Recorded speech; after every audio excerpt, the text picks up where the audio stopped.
বিশ্বনবী এক কালো নারীকে দেখে বললেন, লা ইয়াদখুলুল জান্নাতা সাওদা ওয়ালা সাফরা। কি নবী ছিলেন আমার! Sense of humour, sense of humour, sense of fun, sense of kidding. কি সুন্দর দুষ্টামি করতেন। বিশ্বনবী এক কালো মহিলাকে দেখে বললেন, কোন কালো নারী তো জান্নাতে যাবে না। মহিলা কান্না শুরু করে দিল। বলল, নবী এটা কোনো কথা হইল নাকি? জান্নাতে যাবো না কেন? কালা কি আমি হইছি নাকি? কালা আমারে বানাইছে কে? আবার ধলা আমনেরে বানাইছে কে? তিনি বানিয়েছে, তো আমার দোষ কি?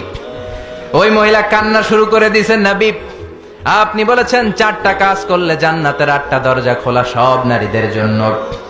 1 হলো যে নারীরা নামাজ পড়বে, 2 হলো রোজা রাখবে, 3 হলো স্বামীর কথা শুনবে, 4 হলো পরকিয়া না করে সতীত্বের হেফাজত করবে। 4টা কাজ করলে জান্নাতের 8টা দরজা খুলে দিবে কে? ও নবী আমি তো 4টাই করি, কেন জান্নাতে যাব না আপনি বলেন? বেজায় কান্না। কান্না করতে করতে মহিলা অস্থির। বিশ্ব নিয়ে বললেন, থামো, আরে এত কেঁদো না, কেঁদো না, আমি তো মজা করছি। কি করছি? আমি জাস্ট কিডিং ইউ। আমি মজা করেছি, আমি ফান করেছি, আমি তো রসিকতা করে বলেছি তুমি যখন জান্নাতে যাবা তখন এরকম কুচকুচে কালো থাকবা না, তোমাকে পূর্ণিমার চাঁদের মতো সুন্দরী বানায় দিবে কে?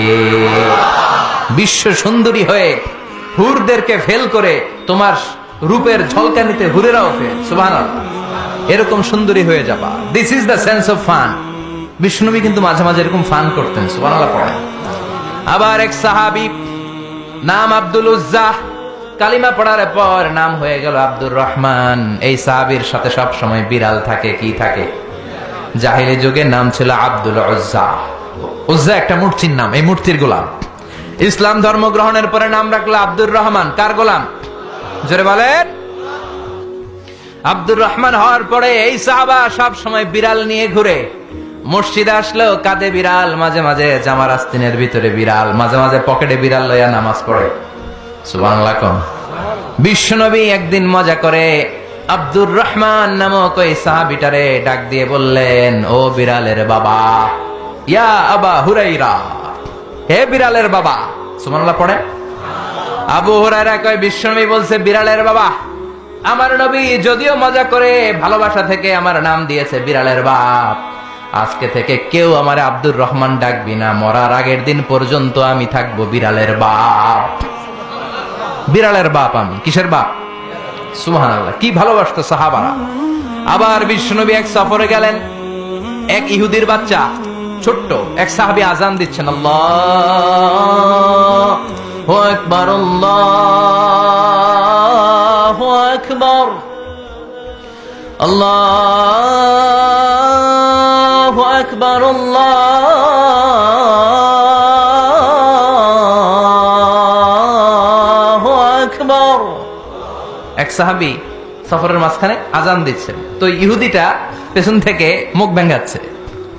ব্যঙ্গ করে না অনেকে? একজন যে কথাটা বললেন এটা একটু ঘুরায় বললে এটার কি বলে? ব্যঙ্গ করা। বাংলাদেশে কি বলেন এটা? এখানে কি বলেন? ঠেসারায়।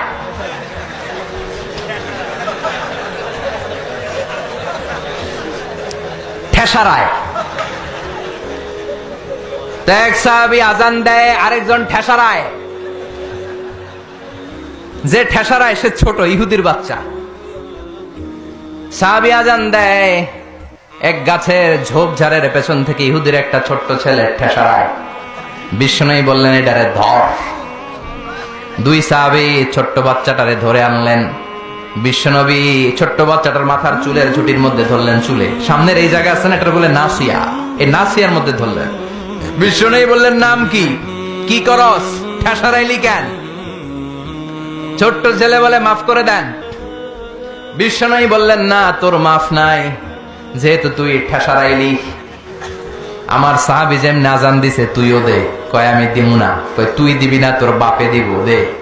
ঠেসারাইলি কেন? এবার বিশ্বনবীও ছাড়ে না, ভয়ের চোটে ওই ছোট্ট ইহুদির বাচ্চা আজান দিচ্ছে, আল্লাহু আকবার, আল্লাহু আকবার, আল্লাহু আকবার, আল্লাহু আকবার, আশহাদু আল্লা ইলাহা ইল্লাল্লাহ, আশহাদু আল্লা ইলাহা ইল্লাল্লাহ। এরপর আর পড়ে না। এরপরে আর, কারণ ইহুদিরাও আল্লাহরে মানে কিন্তু নবীরে মানে না। কারণ এরপরে আছে আশহাদু আন্না মুহাম্মাদার রাসূলুল্লাহ সাল্লাল্লাহু। বিশ্বনবী আবার মাথার চুল ধরে টান দিলেন, ক ঠেসারাইলি কেন? ইহুদির ছোট্ট ছেলেটা এবার বয়ের চোটকে আমার মাইরা ফালাইবো। বয়ের চোটে এবার আশহাদু আন্না মুহাম্মাদার রাসূলুল্লাহ সুবহানাল্লাহ পড়ে। এটা ছিল এই ছেলেটা ইহুদি থাকার কথা ছোট্টবেলায় মদিনায় যখন বিশ্ব নেমে গেলেন। এরপরে শেষ জীবনে সে কালিমা পড়ে মুসলমান হয়েছে।